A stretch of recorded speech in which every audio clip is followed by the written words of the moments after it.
എൻ്റെ വീഡിയോ ആണ്. അപ്പോൾ നമ്മൾ ലൈവ് ഇതോടെ തീർന്നു. ഇനി ആർക്കെങ്കിലും എമർജൻസി ആയിട്ട് സൂപ്പർ സ്റ്റിക്കർ ചെയ്തതിന് ശേഷം മെസ്സേജ് അയക്കാം. അപ്പോൾ നന്ദി.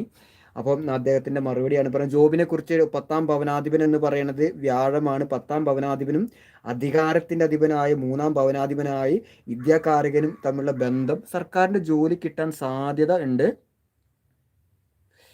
സോറി ലക്ഷ്മി മേഡം, ഞാനിപ്പോൾ സൂപ്പർ ചാറ്റ് ചെയ്ത പ്രേക്ഷകനാണ് കൊടുക്കുന്നത്. എന്തായാലും തീർച്ചയായിട്ടും അത് നിങ്ങളുടെ മെസ്സേജിലേക്ക് വരുന്നതായിരിക്കും. ഓക്കെ, ഒന്ന് വെയിറ്റ് ചെയ്യണം. കാരണം വെച്ചാൽ ഓർഡർ അനുസരിച്ചാണ് പറയുന്നത്. പക്ഷെ നമ്മൾ സമയം കഴിഞ്ഞു പോയില്ല, അതുകൊണ്ടാണ്. കുഴപ്പമില്ല. എന്നിരുന്നാലും മറ്റേ റിപ്ലൈ തരുന്നതായിരിക്കും. ഓക്കെ, ടെൻഷൻ അടിക്കേണ്ട. ഞാൻ കാരണം വെച്ചാൽ ഒരാൾക്ക് കൊടുത്താലേ മറ്റാൾക്ക് കൊടുക്കാൻ പറ്റുള്ളൂ. അപ്പോൾ തീർച്ചയായിട്ടും ഈ 2024 മുതൽ 2025 മെയ് വരെയാണ് ഈ ഇദ്ദേഹത്തിന് മറ്റേ കാര്യതടസ്സം, കാര്യവിഘ്നങ്ങളൊക്കെ.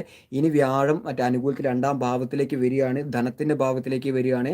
നല്ല വാക്കുകൾ, അതുമാത്രമല്ല 5ാം ഭവനാധിപനാണ്. ഈ 5ാം ഭവനാധിപൻ എന്ന് പറയുന്നത് സ്വന്തം ബുദ്ധി ഉപയോഗിച്ചിട്ട് കാര്യങ്ങൾ ഗ്രഹിക്കാൻ ഉള്ള കഴിവ് ഉള്ള ഒരു കൊച്ചാണ്.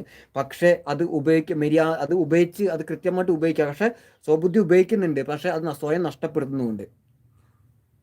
അതാണ് പറയുന്നത്. അത് ഒന്ന് ശ്രദ്ധിക്കുക. യുക്തിപൂർവ്വം ചിന്തിച്ച് കൈകാര്യം ചെയ്യാനുള്ള കഴിവുണ്ട്, അതെല്ലാം ഉണ്ടെങ്കിലും പക്ഷേ പൊട്ടബുദ്ധി ചെയ്യുകയും ചെയ്യും. അതൊന്ന് ഒഴിവാക്കുക. എല്ലാ